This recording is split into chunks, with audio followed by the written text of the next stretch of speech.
So yun, good day mga idol, kakatapos nga lang natin mag-drop at dahil kakatapos nga lang natin mag-drop mga idol. So sa lahat pala ng order sa shop natin, meron tayong bagong logo, yun ang ibibigay natin, tsaka yung lumang logo, bali dalawang sticker yung binibigay natin mga idol.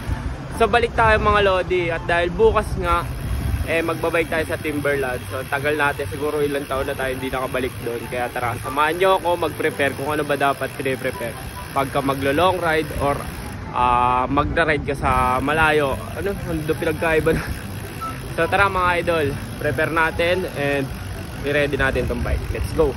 So yun, ulitin ko mga idol, ano nga bang kailangan dalhin kapag naglo-long ride or kapag nagra-ride ka araw-araw? So tara, magpe-prepare tayo ng mga gagamitin natin kasi bukas magti-Timberland tayo.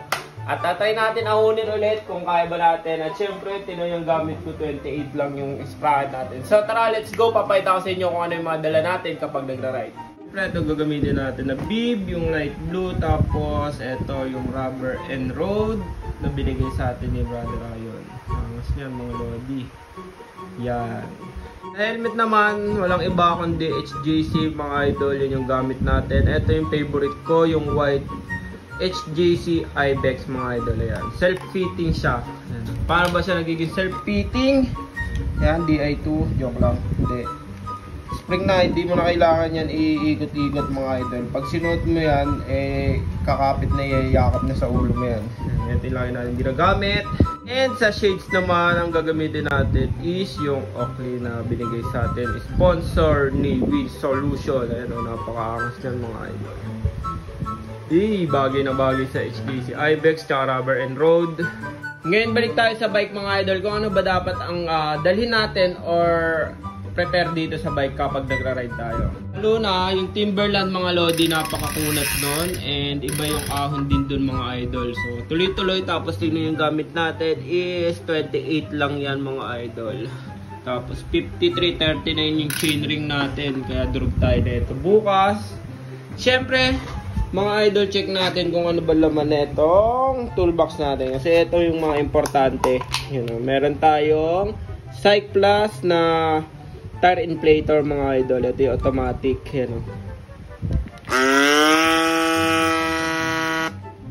So, yun. And meron tayong 8-in-1 tools. Yan, may ali na yan, flat screw, Philip. At syempre mga lodi, kapag nagra-ride kayo, hindi pwedeng mawawala dapat na may extra kayong interior. Yan, kasi para hindi hassle kapag na-flat kayo, magbabaklas pa kayo, tapos magpapatch pa kayo. So nakakatagal din ang biyahe yun. Kaya ito, meron tayo extra interior para palit na lang diretso. Nasabi pa tayo mga idol. Meron akong extra carbon face. Meron din tayong patch kit, syempre, dalawa yan, patch kit. Para if ever na bumigay ito, meron pa rin tayong pang patch, hindi tayo maano. Nagdadali din tayo syempre ng extra pump para pag naloba to, kasi hindi naman lifetime na gagamit to mga idol hanggat kaya. Nakakaano lang to siguro 4 pump. Syempre kung butas ka ng butas or malayo yung ano mo, mauubos din yan.